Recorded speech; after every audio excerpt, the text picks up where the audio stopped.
大家好，我係 Henry，又嚟到今期嘅熱話啦。今日咧都想同大家傾下咧大市嘅狀況，仲有啲板塊咧同大家咧分享翻個睇法嘅。大家都知啦，今年嚟講咧，整體個金融市場都表現唔錯，無論歐股啊、美股啊，甚至乎亞洲大部分市場啦、日韓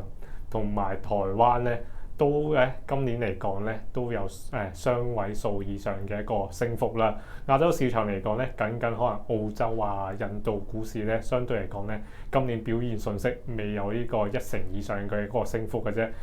港股嚟講咧，近排咧就要留意翻一啲業績嗰方面啦，因為嚟緊咧都有啲重磅股業績嘅公布。今日嚟講咧，最主要同大家分享翻咧，已經公布咗大部分業績嘅一啲板塊啦，包括嚟講就有啲博彩啊、內險啊，同埋一啲石油嘅板塊。先講內險板塊嗰方面啦，包括就係平安保險啊、國壽啊、新華保險啊等等咧，其實都公布咗上一季嘅業績啦。整體嚟講都見到壽險嗰方面嘅業務咧，都增長咧比市場預期為好。尤其是咧新業務發展嗰方面咧，個增速咧都有所加快，尤其是見到一啲銀保嘅渠道咧，其實個銷售咧個佔比咧都有所增加。其次嚟講，見到一啲之前擔憂嘅一啲可能人手嘅不足啊，近排嚟講咧都見到啲內險公司咧，其實喺人手嗰方面咧都係轉穩翻嘅。咁呢方面咧，對於後續嘅經營嚟講咧，都係一個向好嘅趨勢。再加上咧，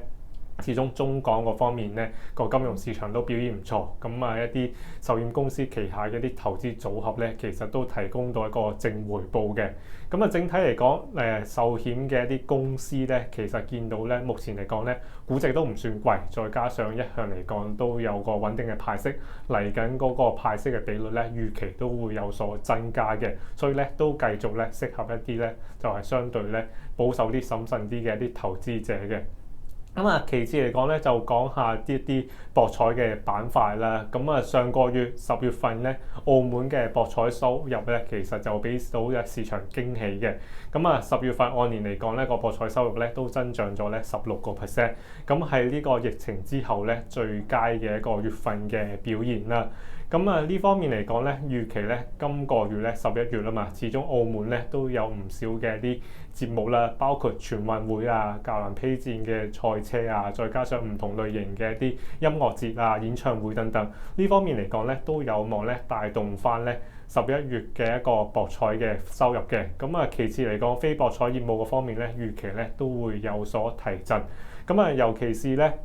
金沙嗰方面咧，其實始終喺個6間博企裏面咧，個房間數目咧都比較多，所以咧受惠翻啲可能非博彩收入嗰方面嘅一個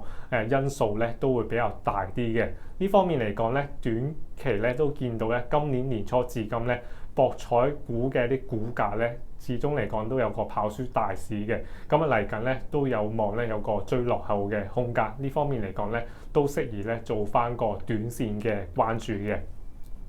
最後就講一啲石油嘅板塊啦，石油嘅尤其是一啲中資嘅石油板塊咧，其實一向嚟講咧都會跟隨翻咧個油價嗰方面咧有翻個波幅嘅。今年嚟講咧，油價咧就係向下啦，不過整體嚟講咧個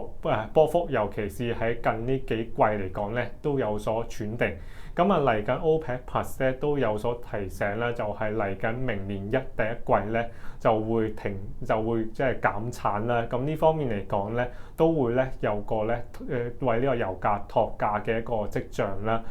整體嚟講咧，見翻就係啲中資嘅石油嘅板塊咧，目前嚟講咧個估值咧都繼續偏低。再加上咧派息嚟講咧，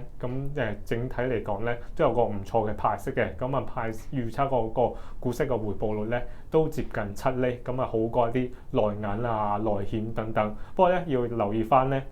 呢啲中資石油股嘅股價咧個波動咧就會相對嚟講咧比較大啲。要適合翻一啲咧風險承受能力比較高嘅一啲投資者啦。咁啊，今日嚟講咧，都分享咗咧幾個板塊啦，都適合翻咧唔同類型嘅一啲投資者咧做翻個操作嘅。咁啊，始終嚟講，臨近年尾啦，總括嚟講咧，今年嚟講咧，年初至今咧，環球股市咧都有個唔錯嘅表現啦。咁啊，即係預期咧一啲基金嗰方面嘅配置咧，臨近年尾咧都會咧相對嚟講咧審慎一啲。咁而家嚟講咧，未必需要咧太過進取，持盈保泰咧嚟緊可能個部署嘅方面咧審慎一啲。咁呢方面咧等待明年咧，咁啊再先至咧進取啲部署咧都係合適嘅。咁我今日嘅分享咧就同大家咧分享到呢一度咧，亦都你申報翻咧沒有持有咧上述提及嘅股票嘅。咁啊，下次再見，拜拜。